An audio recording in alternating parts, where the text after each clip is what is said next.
Hello, crypto comrades. Welcome back to another episode of Crypto Catchup, where we explore the good, the bad, and the downright bizarre in the world of cryptocurrency. If you haven't already, smash that subscribe button and hit the bell icon because today's episode is one you won't want to miss. We're diving into everything from audacious hacks to big name collaborations, mining investment leaps to executive exits, and even surprising shutdowns. So strap in and let's catch up on all things crypto. Our first story today hails from the not so glamorous world of crypto crime, as we see the Department of Justice's crypto squad in action.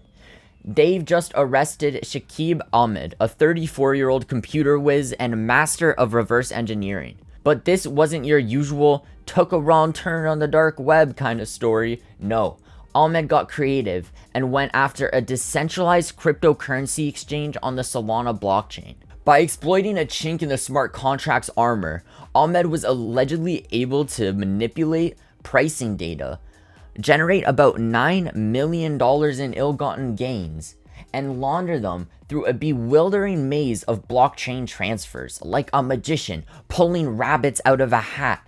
But instead of rabbits, we're talking digital coins. And if you thought that was cheeky, wait till you hear this. Ahmed decided to make a fair deal with the exchange and offered to return all but a cool $1.5 million of the stolen funds. You know, as long as they agreed to sweep the whole thing under the proverbial rug. This, ladies and gentlemen, is why we can't have nice things. This juicy saga of deceit, ingenuity, and a dash of audacity gives us the first criminal case involving an attack on a smart contract operated by a decentralized exchange. Ahmed's resume? Senior security engineer specializing in reverse engineering smart contracts and blockchain audits. You know what they say about keeping your friends close. This is what happens when people take be your own bank a little too literally. Speaking of legal troubles, it seems that they're not exclusive to security engineers like Shakeeb Ahmed. No, they're making waves in a place where most wouldn't expect, the corporate world. Let's dive into our next segment. This weekend, oh my god, they did what news? We have software giant Microsoft shaking hands with Axelar, the cross-chain protocol gurus. This partnership is essentially Web 2's love letter to Web 3, marking the dawn of a beautiful relationship between public and private blockchains. As part of this alliance, Axelar gets to be the cool new kid on the Azure marketplace block, the first cross-chain protocol to grace the hallowed halls of the Microsoft Online Developer Store. It's a bit like getting a prime parking spot at the mall during holiday season. And Axelar can now show off its wares to the legions of companies that use Microsoft's cloud service, Azure. Developers will also be able to play with their new toys, courtesy of Axelar.js software development kit, and Axelar's general message passing. If that wasn't enough, this dynamic duo is also looking at integrating public and private blockchains to support AI application. Because why should Skynet have all the fun, right? Axelar's co-founder, Sergey Gorbanov holds a strong belief that blockchains can help create trust roots, ensure data integrity, and even keep it hidden within specified jurisdictions. It's like a magical cloak of data integrity, but you don't need to be a wizard to use it. At present, Axelar is the cool guy at the blockchain party, supporting 43 blockchains with a market value that tips over $1 billion. I guess you could say Microsoft is blockchaining its world domination, one chain at a time. As we move from one major partnership to another, there's one that's raising some eyebrows. A certain financial heavyweight is showing a strong interest in Bitcoin mining companies. But wait till you hear the details in our next story. For our next story, we dive into the world of asset management, where more seems to be the mantra. And Vanguard Group is singing it louder than ever. The financial juggernaut, which boasts a whopping $7.2 trillion in assets under management, is showing some serious love for Bitcoin mining companies. According to recent SEC filings, Vanguard's investment in Bitcoin mining companies has surged to over $560 million. Now that's what we call a vote of confidence. Ironically, this comes despite Vanguard stating at a mere 2 years ago that the long-term investment case for cryptocurrencies was weak. It seems they've discovered a whole new strength in Bitcoin, or maybe they just needed glasses back then. Vanguard has upped its shares in Marathon Digital by 60% and in Riot Blockchain, the largest crypto miner in the US, by nearly 18%. It's now Marathon Digital's largest shareholder, which makes one wonder if they're planning to start a marathon of their own. This hefty investment is a testament to the rising institutional interest in cryptocurrencies, especially Bitcoin. Just last week, BlackRock CEO Larry Fink added fuel to the fire by calling Bitcoin an international asset. BlackRock, which manages an astonishing $9.5 trillion of assets, has even applied to the SEC for a Bitcoin exchange-traded fund, not one to be left behind. A new cryptocurrency exchange backed by Charles Schwab, Citadel Securities, and Fidelity Digital Assets launched last month, opening doors for institutional investors to buy Bitcoin, Bitcoin Cash, Litecoin, and Ethereum. Well, it seems like Vanguard went from crypto who to crypto Adieu in the blink of an eye. Now that's what I call a blockchain romance. From marathon investments to marathons of resignation, the crypto world never fails to surprise us. Our next segment takes us to Binance, where there seems to be an ongoing game of musical chairs in the executive suite.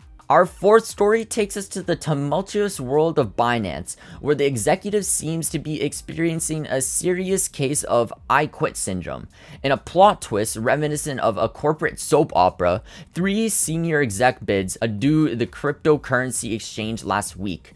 This all-star lineup includes Chief Strategy Officer Patrick Hillman, who's looking forward to more family time, Senior Vice President of Compliance Stephen Christie, who apparently needs a break, and General Counsel Han Anji, who exited stage left without a public explanation. This leaves CEO Changpeng Zhao looking a bit like Will Smith in that heartbreaking scene from The Fresh Prince, wondering why everybody is leaving him. These departures come amidst ongoing investigations by multiple regulators worldwide, and if the whispers are to be believed, dissatisfaction with CZ's handling of US Department of Justice investigations might have triggered this mass exodus. Allegations flying around include attempts by Binance to pull a fast one on US regulators, money laundering, and sanctions violations. Quite the rap sheet, isn't it? These departures, particularly from the legal and compliance teams, are likely to make Binance defense efforts as difficult as solving a Rubik's Cube while blindfolded, already grappling with lawsuits from the SEC and CFTC. Binance has also drawn the curious eyes of regulators in Europe and Australia, with a major European banking partner lost and US dollar trading halted on Binance US. It's safe to say Binance is currently navigating through some rough seas. I guess Binance is really taking the decentralization concept to heart, starting with their executive team.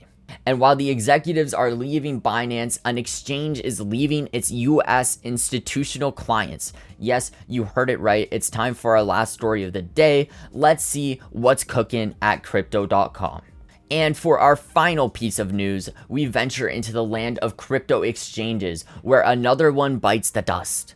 Crypto.com, the Singapore-based exchange, has decided to play the not it game with the US institutional market, announcing it will no longer be serving institutional clients effective June 21st. It's like breaking up on your anniversary. Bitter, cold, but maybe necessary. This move has been sparked by what Crypto.com is calling limited demand from the institutions in the US in the current market landscape. Translated into layman's terms, it seems they believe the juice just isn't worth the squeeze. But let's not forget the specter of regulatory concerns that has been haunting the crypto market. Recent legal action against big players like Binance and Coinbase have spooked Crypto.com into playing it safe. The US regulatory environment for crypto exchanges has been as welcoming as a porcupine's hug, and Crypto.com seems to have decided it's not in the mood for any prickly encounters. An institutional exchange service, for those wondering, caters to the big fish of the investing world. Think banks, hedge funds, and other financial institutions. With Crypto.com shutting down its services, questions are bubbling up about the future of institutional crypto services in the US. Well, it looks like Crypto.com decided to take a page out of my high school dating playbook. When the going gets tough, pretend you're invisible.